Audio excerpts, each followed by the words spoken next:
Say hello to my guest, Jay Banerjee, here at LSI 2023. Jay, thanks for coming by the studio. Ben, thanks for having me. So this is your first LSI event. What do you think so far? Day 3, kicking it off. How's it been for you?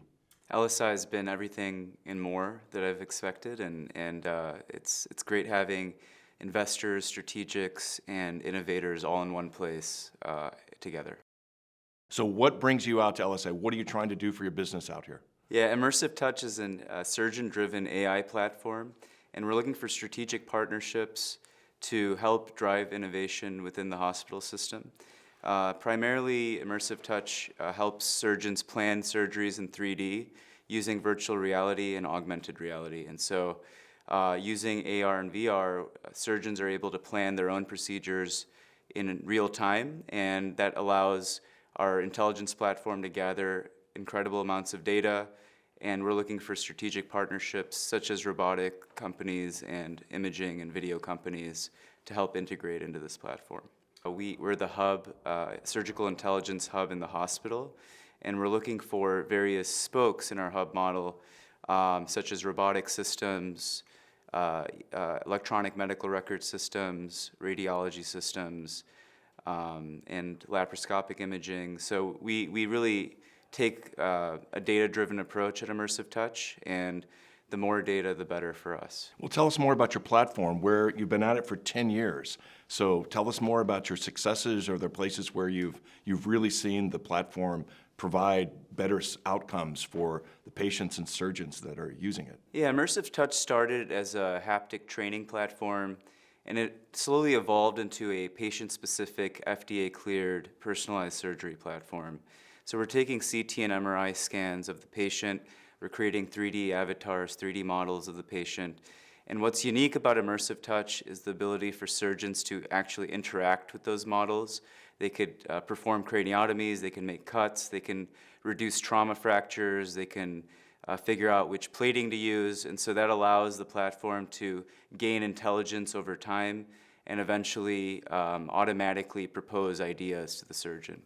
So is this something that's part of informed consent? I mean, does it rise to that level where the surgeon could actually show the patient, this is your imaging, here's what I plan on doing, and help them understand what the procedure is going to do? Yeah, 100%. And in a value-driven environment, patients are always first, and so surgeons use this platform to educate their patient on what they're going to plan on doing in the operating room, and patients love this product. So what are some of the health systems or clinical sites where you've got the best engagement? We have a great partnership with Mayo Clinic. We're developing, we've partnered and developed an augmented reality system for cardiothoracic and orthopedic procedures. We have a great relationship with the University of Illinois system where I went to school, and so we have an amazing partnership in craniofacial. And so we're developing the platform from there, and we're at about 96 hospitals to date now. So what's going to be the next frontier for you guys? To continue to expand this into more hospitals and health systems, to create a standard operating procedure for surgery, where with more and more surgeons using the platform, we're able to create a convergence of procedures on how a surgeon approaches, let's say, a tumor, or an aneurysm, or a trauma case. So we're able to create a standard operating procedure. So the standard of care becomes elevated no matter what your experience level is, no matter where or who you are. You know, so I've seen in my work around the country, it's like Texas A&M. They now have there's an engineering and technical aspect to their medical school. There's similar programs going on at Jefferson back in Philadelphia, and so the convergence of more than medical training and more technical surgeons and physicians coming out. Do you see a role for your technology in enabling this next generation of surgeons and physicians? Yeah, absolutely. Immersive Touch is born out of engineering and surgery. So I have an engineering background, but what makes this company unique is the number of surgeons who are involved in the company, who help guide us in developing technology. We're a surgeon-first company. And so Jefferson is a great example. I mean, we have a clinical trial going on right now on how this product helps surgeons with tumors in oncology for the face. So do you go further into training? Are you part of medical training programs? Absolutely. So this is a 3D anatomy platform. So residents are able to use this platform to learn how they would approach a case, how they would plan a procedure, how other surgeons have approached the case. So they're able to gather so much more intelligence about a case that they might be going through. So are you able to go in, I mean, you think about it, they've got to make the quiz and do the test. Are you able to introduce malformations or a clinical state, or make it more complicated? Throw the curveball in it's like a medical training exam area. Can it be used to introduce more complicated things? We're only as complicated as the patient. So we're patient specific. We use CT and MRI data to create the models that we have. So if the patient is complicated, that's going to throw the curveball at the surgeon. We don't introduce anything new.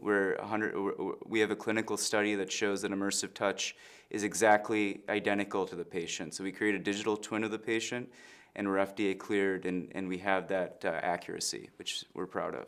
Oh, that's amazing. So what is that, when you talk about, digital twinning, so what is the level of accuracy that you're able to achieve?